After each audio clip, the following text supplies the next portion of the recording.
Morning! We are on Inle Lake in Myanmar, also known as Burma, one of the country's biggest tourist attractions. And today we're going to find out what it's like to visit Inle Lake when there are almost no foreign tourists. Let's go. I have just trekked for 3 days in Myanmar through the jungle, meeting a varied set of people along the way. Some naughty, some friendly, some with unclear motives. But finally, I've arrived at Inle Lake, a huge lake where the Inle people live on houses on the water and row boats with their legs. So let's start in Nhong Shui, get some breakfast, and then I'll find a boat and have a rip around on the lake. Let's go. Time for breakfast then, and the local speciality is a thick soupy porridge made from chickpea flour with rice noodles, chili oil and pickles. After that, I'll grab a few snacks and then head off to find a boat broker. Nhong Shui was once a backpacker hub, absolutely full of tourists. But today, businesses are shut and restaurants are closed because there's currently a civil war in Myanmar, and that puts people off coming apparently. Right, trying to grab a boat, this woman has just grabbed me and said, my son will do it. What swung me is she said he had a jacket and I'm going to get cold. Please, how many planes? Floating village? No, don't be some floating village, floating garden, tomato garden, fish man. Okay. Pagoda? Pagoda, mind out. Mind out, okay. 15,000, 50. No down. Ngata? Yes, okay, okay. Got it. Yate? Emule? Is he na? Obi. Mind out, so no, another side. Okay. 10,000 more, 60,000. It's okay? Yes, yeah. Oh, she drives a hard bargain. Does she? I don't. I've just given up. I don't haggle anymore. I used to haggle over everything. And now I'm just like, yeah, sure. You know what? Like, I ain't got a lot of money, but these people have got less. It's a very fair price. 60,000 is 15 quid. I ain't haggling for the sport of it at the moment. Sorry to let you down. You lucky money. Yes. Hello, please. Lucky Hello? money, lucky money. Lounder lady? Lounder people? You already see Lounder? Many times.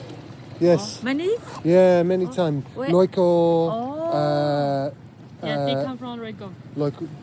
yeah. Kayan people. Yes, okay. Yeah. Local. So- And Mae Hong Son, Thailand. Oh, Thanh La, Thanh- Chó? Yeah. Yeah. No Malaysia le. Oh. Hand on that. Yeah, same. Yeah. Oh, yes, okay. And you, Kaya Lumyo? No. Inta. Here now, Dima Kaya Lumyo and Myaji Hold no? the Sebastian. Yeah. What we're talking about here is refugees or internally displaced persons. Kayar state has seen some of the most intense fighting, and as such, Kayar people has been displaced to many places, including here in Nhong Shui, where they have set up an evening market.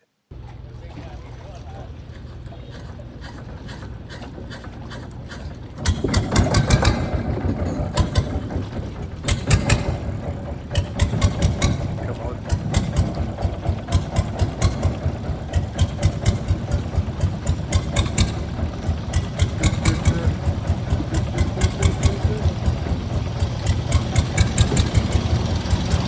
Yeah, we're getting there. Not long out of the gate and I'm finding out what those bags of food were for. Giving it to the old sky rats. Yeah, have some of that, you bastard. There you go.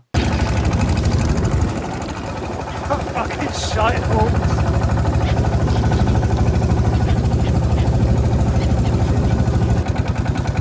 See you later, seagulls.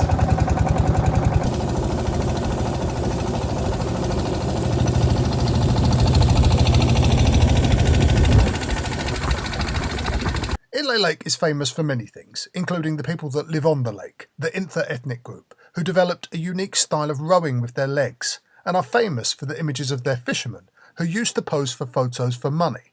With fish stocks in the lake dwindling, they came to rely on this photo money more than on fishing. They're still here, but many people are doing something else.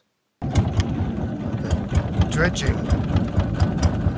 Yes, this lakeweed that they're pulling up and harvesting will be used for fertiliser on the floating vegetable gardens. The chemical fertilizers and pesticides used on these vegetable gardens leach into the lake and help kill off the fish, which is why there's less to catch, and why the fishermen then have to pose for photos. The circle of life.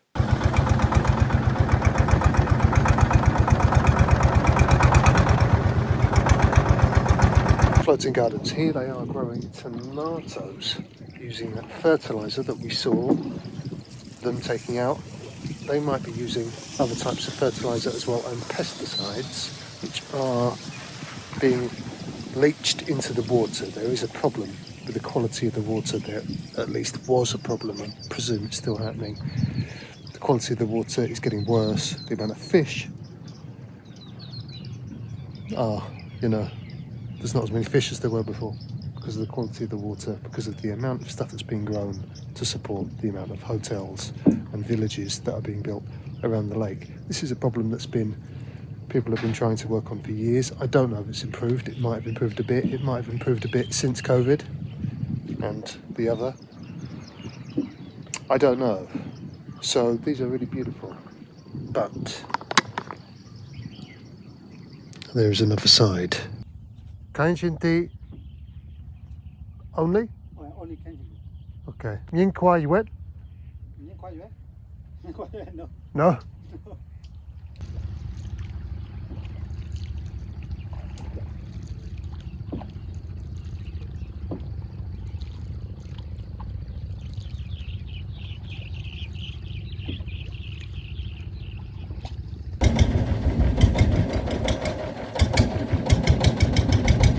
This is always one of the key stops on Inle Lake, the Leaping Cat, sometimes Sleeping Cat Monastery.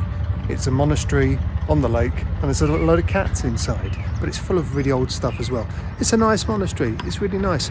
My point though with coming to this monastery is that when you used to come here, the boats would all be docked alongside here and there would be dozens and dozens and dozens. And today, there's one, and I'm in it. And this monastery is full of old wooden Buddhist relics, absolutely full.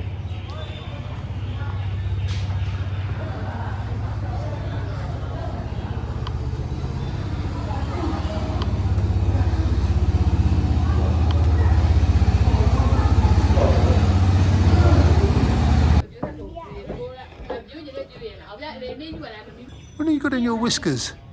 Looks like you've been eating spiders. You've got cobwebs in your whiskers. This is the back of the monastery, more floating gardens. You would have before had to queue up for a selfie here. Feels relatively safe here today.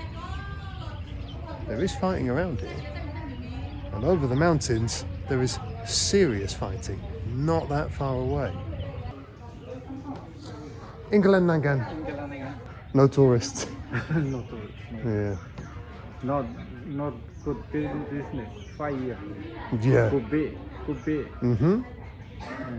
2020, 2020. 2021, 2022. 23, 24. 24 come 24. Yeah. Maybe next year. Maybe next year tourists come back. I hope. Yeah. Me too. Me too. Meow.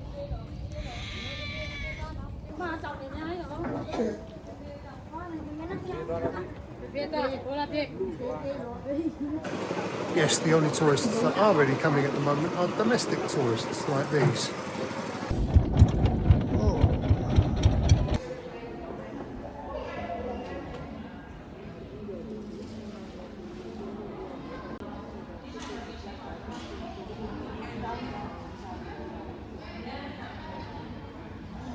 Look at some of these.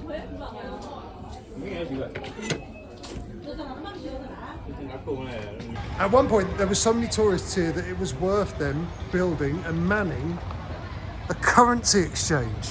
Have a look. At one point, you could have come here as a tourist with your dollars. Oh, I've run out of chat.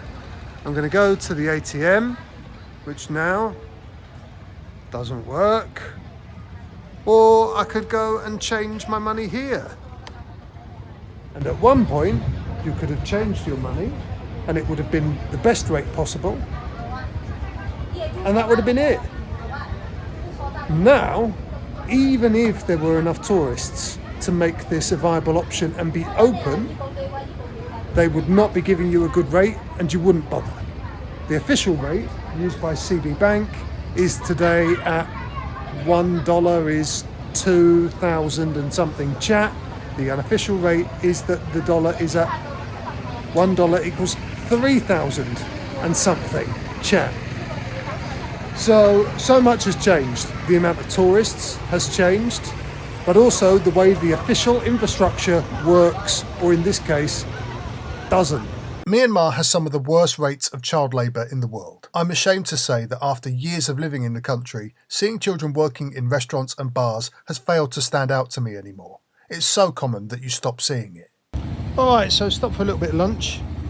Two things. Number one, I've got a bottle of Leo. If I see a bottle of Leo, I'm going to have it. So I've got a Leo. And then we got something very interesting. We've got fried fermented soybeans made into a disc, dried in the sun, and then deep fried with some like leek roots. Very salty. It's a good job I've got that Leo, isn't it? Very salty, crunchy, spicy, and it's got that fermented kind of stinky taste to it. It is perfect for a nice cold beer, or indeed slightly colder than room temperature beer. Yeah. All right. Cheers. It's quite some for you for lunch, isn't it?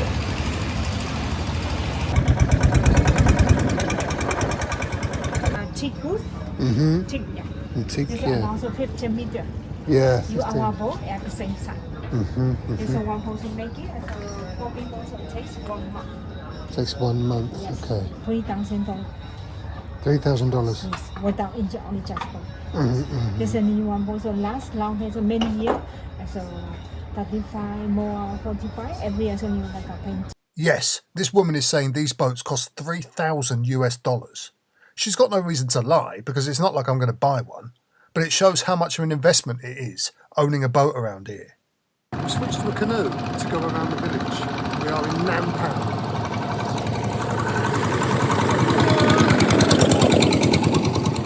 Oh, it's...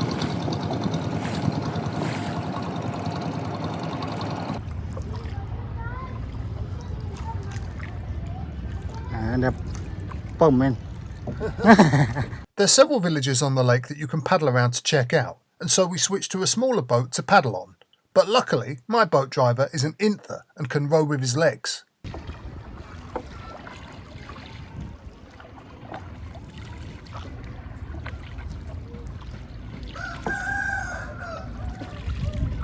How's this for a football pitch? Imagine kicking your ball into the drink and then being the one that has to get it back. You're not swimming anymore! Now, this gated-off resort is a fancy, expensive option for people to stay on the lake, which I imagine is almost completely empty now. Look, it's even got a nice fancy gate that you have to drive through. And that's it. Time to head back through the floating tomato gardens to head back towards Nhong Shui. Mingalawa.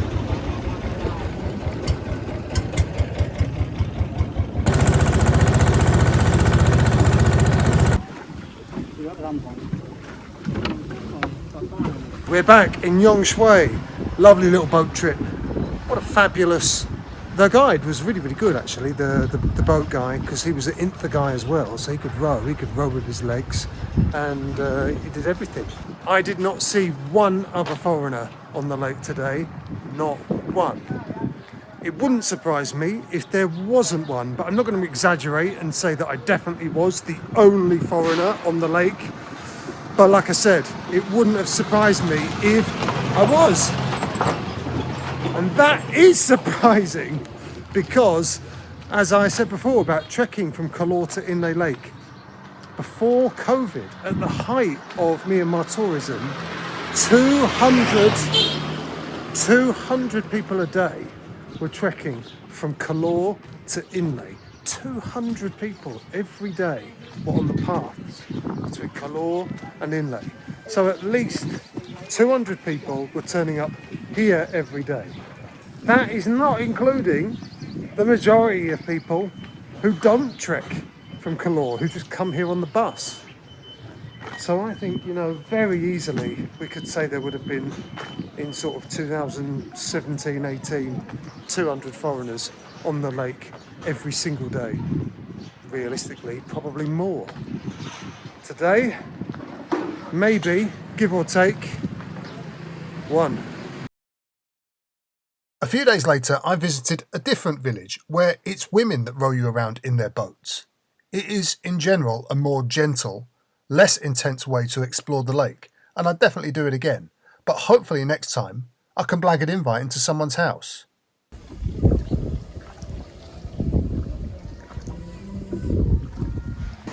People just doing a casual bit of midday karaoke. Don't underestimate Burmese people's passion, desire or capacity for karaoke. Doesn't matter when it is, they'll do it. Listen.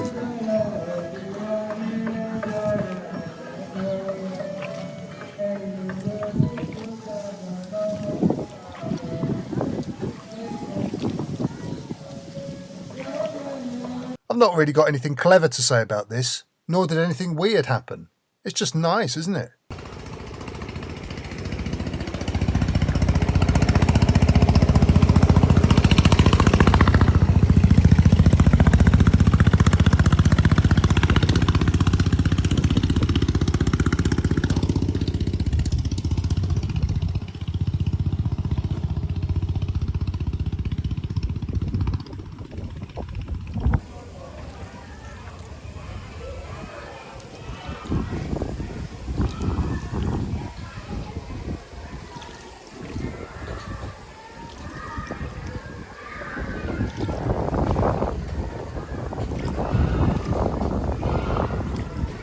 Imagine wanting to go and play with your mates, wanting to go knock on for your mates, but your mum's gone out with the boat.